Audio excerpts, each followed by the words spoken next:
طالب علم بن کر بیٹھے اور آپ نے اپنے معلم کے ذریعے سے جنہوں نے ہمارے اکابرین کے قائم کردہ نصاب کو عملاً سیکھ کر ان سے آپ نے اس کو حاصل کیا اور حاصل کر رہے ہیں، تو میرا خیال یہ ہے کہ اس میں چار چاند ہے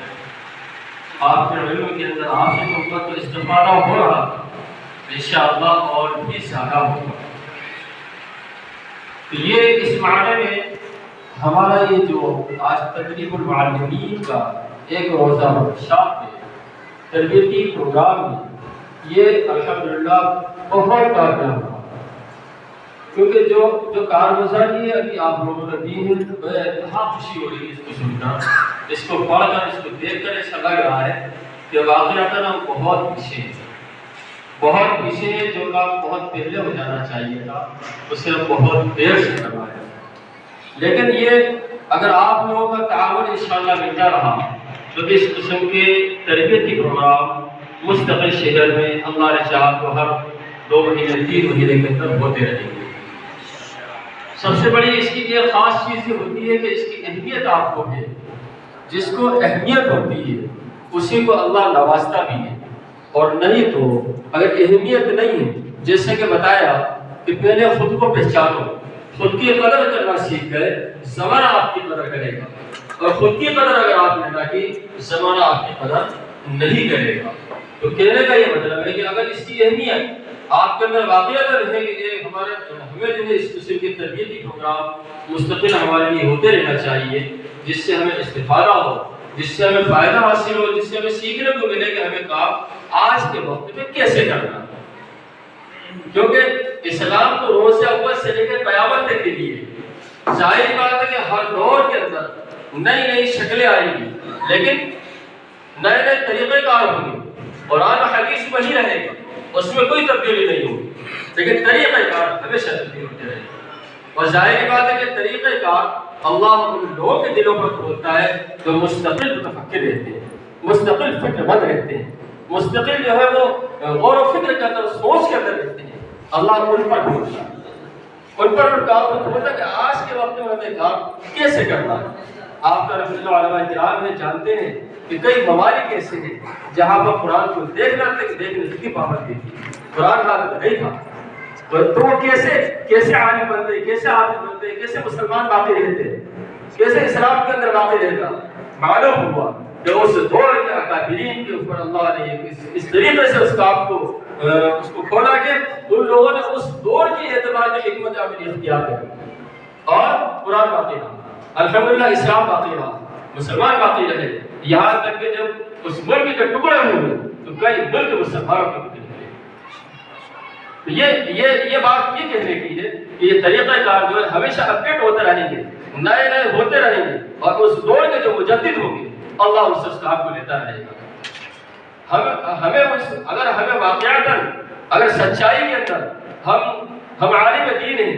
ہم دین کے داعی ہیں، اگر ہم واقعاتاً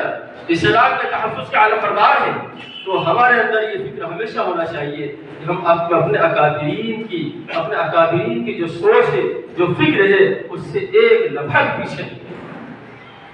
اور نہیں تو کرتے رہے طرح اپنی مرضی سے جو چاہے کرتے ہیں، کوئی پورا سارے حال نہیں ہے، لیکن جس وقت حالات خراب ہوتے ہیں، مصیبت کا دور آتا ہے، اس وقت ہمارے پر خدشے ہو جاتے ہیں، ہوش و حواس گم ہو جاتے ہیں، دماغ کام نہیں کرتا کہ کیا کریں۔ اس کی وجہ کیا ہے کہ ہم نے من مرضی کی تھی، اس وجہ سے یہ حالات بنے۔ اگر ہم اپنے اکابرین کے ساتھ جوڑ رکھ کر اس کام کو کر رہے ہوتے تو یقینی طور پر ایسے حالات نہیں بنتے، اور اگر حالات بنتے بھی تو اس کا حل ہمارے پاس موجود ہے۔ الحمدللہ جب دربار ہند دینی تعلیم بورڈ کا جو شعبہ ہے اس نے یہ فکر کی کہ ارتداد کا مسئلہ بہت بڑا ہے ہمارے ملک کے اندر، اور اس کے اوپر کئی تجربات ہیں، اور جیسا کہ ابھی ایک واقعہ بھی سنایا گیا تھا کہ قرآن تو پڑھ لیا تھا، لیکن چونکہ وہ جو ماحول تھا وہ دینی نہیں تھا، جو پڑھائی کی عقائد کے اعتبار سے نہیں کی، بنیادی طور پر پکے ٹکے مسلمان نہیں تھے، تو معلوم یہ ہوا کہ اس کے باوجود بھی وہ مرتد ہو گئے۔ اگر ہم نے عقیدے کے طور پر، عقائد کے طور پر اپنے طالب علم کو مضبوط کیا ہوتا، بعد میں چاہے وہ تاجر ہوتا، نوکر پیشہ ہوتا، مزدوری کرنے والا ہوتا، ٹھیلا چلانے والا ہوتا، عالم ہوتا، مفتی ہوتا، قاری ہوتا، فاضل ہوتا، جو بھی ہوتا، جس فیلڈ میں بھی ہوتا، ڈاکٹر ہوتا، پروفیسر ہوتا، انجینئر ہوتا، لیکن وہ پکا ٹکا مسلمان ہی ہوتا۔ ہم نے جو پرانے طریقہ کار سے دین علم کو دیکھا ہے اور بنیادی طور سے ان کی جو مضبوطی تھی اس سے ہم نے اس کو ہم نے ان کو پڑھایا ہی نہیں، انہیں بتایا ہی نہیں، یا انہیں بتایا سرسری طور پہ کام کر لیا، تو اس کے نقصانات یہ ہوئے کہ آج بڑے بچے، بڑے عورتوں کا مسئلہ سننے میں آ رہا تھا، مردوں کے بھی یہ حالات ہیں کہ وہ بھی اقتدار کی طرف چلے گئے۔ دینی مکاتب جو ہے ان کا قیام، ہمارے بزرگوں کا یہ کہنا ہے کہ ہمیں ہر اس جنگل کے اندر، اس صحرا کے اندر، ہر اس جگہ پر مکتب کو قائم کرنا ہے جہاں پر کہ ماحول اسلام، جیسے بتایا نا کہ ہمیں مکتب کو کہاں قائم کرنا چاہیے۔ ہمارا اکابرین نے مکاتب کا یا مدارس کا قیام وہاں کیا ہے جہاں پر ضرورتیں ہوئی ہیں، وہاں قیام نہیں کیا جہاں پر کمپٹیشن کرنا۔ ہمارا کام کمپٹیشن کا نہیں۔ جب ہم یہ کہتے ہیں کہ رزق کا وعدہ اللہ کا ہے تو پھر ہمارے اندر اس کا یقین ہونا چاہیے کہ رزق کا وعدہ اللہ کا ہے۔ ظاہری بات ہے، مجھے جس کام